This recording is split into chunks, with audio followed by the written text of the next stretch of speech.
سے انتقام کے حوالے سے ایران اور اس کے ہمنوا ملیشیوں کے بیچ تناؤ جو ہے وہ بڑھتا جا رہا ہے۔ بخاری صاحب، اب ایران پر کہیں نہ کہیں پریشر کریٹ کیا جا رہا ہے کہ کیوں ابھی تک حملہ کیوں نہیں کیا اسرائیل پر، اور ایک اور چیز ایران یہ بھی کہتا ہے کہ ہم چاہتے ہیں غزہ جنگ بندی ہو، لیکن ہم نے بدلہ تو لینا ہی ہے اسماعیل ہنیہ کی شہادت کا، کیونکہ ہماری سرزمین پر ان کو شہید کیا گیا۔ تو ایران پھر ڈیلے ٹیکٹکس کیوں کر رہا ہے؟ دیکھیے، وہ ڈیلے نہیں کر رہا ہے، وہ اس کے جو آفٹر میتھس ہے نا، آفٹر ایفیکٹس جو ہیں کسی بھی حملے کے، اس کے اوپر غور کرنا میرے خیال سے ضروری ہے۔ آپ آنکھیں بند کر کے کسی نئی جنگ کا آغاز نہیں کر سکتے اور یہ بھی نہ دیکھیں کہ اس کے نقصانات کیا ہوں گے۔ میرے خیال سے ایران کی لیڈرشپ یہ سوچ رہی ہے کہ کسی نے تو نہیں آنا ہماری مدد کے لیے۔ وہ تو جو غزہ کے لوگوں کے ساتھ ہوا، جتنی لاشیں اٹھ چکی ہیں، جتنے لوگ معذور ہو چکے ہیں، جتنے بچے اور عورتیں شہید ہو چکی ہیں، اس کے اوپر پکار کے آپ نے ان بچیوں کی ویڈیوز نہیں دیکھی؟ معصوم بچیاں کیا کیا کہہ رہی ہیں۔ لیکن ہماری یہ مسلم اماں جو ہے، جو کئی عرصے سے غائب ہے، اس پر کوئی اثر ہوا؟ وہ بقول غالب کے کہ آہ کو چاہیے ایک عمر اثر ہونے تک، خاک ہو جائیں گے ہم تم کو خبر ہونے تک۔ تو جب تک وہ ریئیکٹ کریں گے اس وقت تک تو صفایا ہو چکا ہوگا۔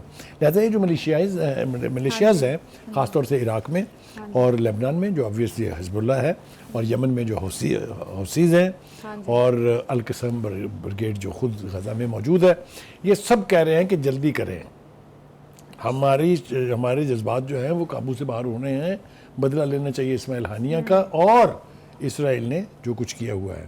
لیکن آپ یہ دیکھیے کہ ایران بھی تنہا ہے، سوائے لپ سروس کے کسی نے کچھ نہیں کیا ہے۔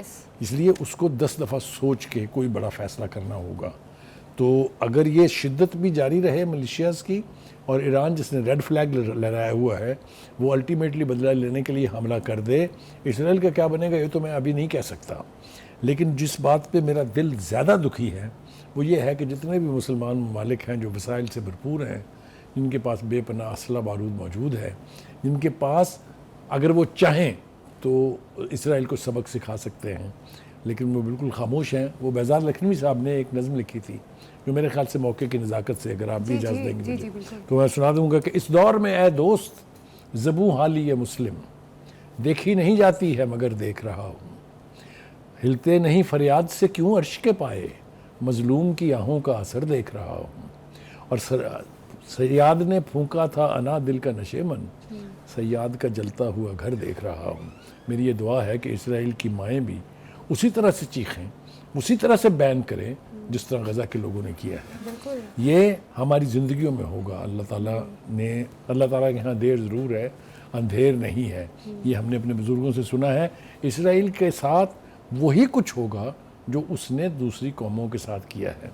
جہاں تک ایران کا تعلق ہے، ایران نے انتقام تو بہرحال لینا ہے، وہ بدلہ کیسے لے گا یہ ہمارے لیے طے کرنا مشکل ہے۔ لیکن ایک بات میں بتا دوں کہ نہ صرف اسرائیل بلکہ اس کے جتنے بھی مغربی امریکہ سمیت اتحادی ہیں، ان سب کی جان عذاب میں آئی ہوئی ہے۔ بخاری صاحب، کہیں نہ کہیں ایران جس طرح سے، چلیں ٹھیک ہے ہم مانتے ہیں کہ ایران نے بہت سارے باقی معاملات بھی دیکھنے ہیں، کیونکہ ظاہر ہے اسرائیل پر حملہ کرنا ایک بڑی بات ہے کیونکہ اس کے پیچھے امریکہ ہے، اور پھر اتنی دور سے آپ کا بارڈر نہیں ملتا اس کے ساتھ۔ ہاں بالکل۔ تو کیا ایران انہی کانسیکوینسز کی وجہ سے ابھی چپ بیٹھا ہے کہ اس کے بعد ہمیں بھی بہت کچھ فیس کرنا پڑے گا اگر ہم حملہ کرتے ہیں اسرائیل پر؟ دیکھیے، جہاں ریڈ فلیگ لہرا دیا جائے وہاں نقصان کی اہمیت ختم ہو جاتی ہے، لیکن کیلکولیٹڈ ڈیسیژن کرنا چاہیے۔ آپ کو یقینی طور پہ بہت ساری بیک ڈور ڈپلومیسی چل رہی ہوگی۔ اگر ویسٹ کر رہا ہے اسرائیل کو بچانے کے لیے تو ممکن ہے مسلمان ممالک کے اندر بھی کہیں نہ کہیں، اور جو دوسرا بلاک ہے جس میں رشیا ہے، چائنا ہے، کہیں نہ کہیں کچھ نہ کچھ ہو رہا ہوگا۔ یہ بات میں آپ کو بتا دوں، اگر یہ کانفلکٹ بڑھتا ہے تو ریجن کے ممالک بھی جو اس خطے میں ہیں اور دوسری سپر پاورز بھی، وہ لا تعلق نہیں رہ سکتی۔ بالکل۔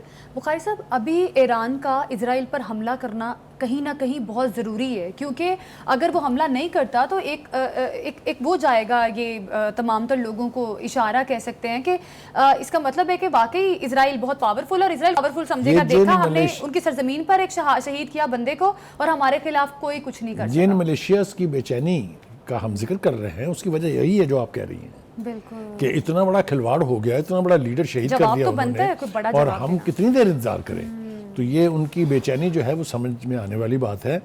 لیکن پھر ایک بار شاید یہ لاؤڈ تھنکنگ ہے، یا میں چونکہ ایران کی جو انقلاب ہے اس کے بعد کے ایران کو زیادہ ڈیپلی جانتا ہوں.